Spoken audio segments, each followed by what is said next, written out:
a lot of threat nations love taking their troops and showing them doing these crazy martial arts and everything. And when I was a teenager and saw a Spetsnaz dude do a backflip and throw a shovel into a silhouette target, I thought that was the coolest thing in the world. But now that I've grown up a little bit and I've done a few things, been around the block a couple times, now I look at that stuff and think, wow, that is one of the stupidest things I've seen in a long time. And understand, while I'm ragging on martial arts and everything in this video, understand that I come from a martial arts background. I've studied about 6 different martial arts, everything from jiu-jitsu to boxing to kali to traditional kung fu stuff even as well. I really like martial arts from an individual perspective, and I think they have a lot of value. Specifically, fitness, camaraderie, and martial spirit within kind of the military context. You know, getting guys together and doing combatives in the morning is an awesome fitness activity. It's great to kind of remind people that we are here to fight. Like, I think the Marine Corps does this really well with Pugil sticks. Every time I worked with the Marines, it seemed like they were circling up during every bit of downtime to just go and get into a slugfest and just fight each other, which is awesome. That is really, really cool stuff. And if you are a cop, you're in law enforcement or doing detainee operations, it definitely is in your best interest to have a degree of competency with jiu-jitsu or boxing, stuff like that, so that you are able to do your actual job. But when we see these really performative things by Russia, China, and other nations like that, where we see, you know, these guys doing like the Mulan style, everyone in a big grassy circle doing choreographed kung fu, or these really excessive kicks and backflips and throwing shovels, and there's fire and all this stuff for some reason.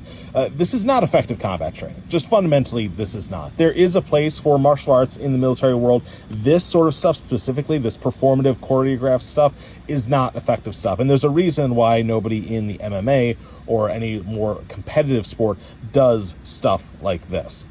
And when we do this and we say, you know, we're going to teach troops how to do this stuff, there's a significant opportunity cost for training. Because when you see someone do a backflip and throw a shovel at a target 10 feet away, how long did it take them to do that? When they're getting really good at doing all this stuff and breaking bricks and everything, how many training days in a calendar year do you have to spend to get really, really good at that? And perhaps your time would be better spent at the rifle range or doing maneuver drills or understanding concepts like what you're doing here watching my videos. And when we see this, that very much is a cover for budget shortfalls, because exactly what I just said, the ammunition is expensive. Fuel to do maneuver drills is expensive. And it's a hell of a lot cheaper to just put people on a grassy field or on a concrete pad and have them do these essentially dances. Like, they are not very truly martial arts because they're not very good at actually fighting people. And this is all well and good for saving money, and it also does a really good job of creating propaganda, because people see, wow, they can do all these crazy things, and the uninitiated, the more unexposed people to the more military side will be very impressed by it, which may even have some sort of deterrence perspective in people thinking, oh, we can't go fight them. Look, they just did a backflip. And that's not a very realistic thing. This stuff is interesting. I think it's valuable for individuals to study. I think you can get a lot out of it, but this is not realistic combat training, and this is not something to be intimidated by. So next time you see a video of these guys doing something really flashy and cool, make sure you just have a good chuckle about it and go back to training real stuff.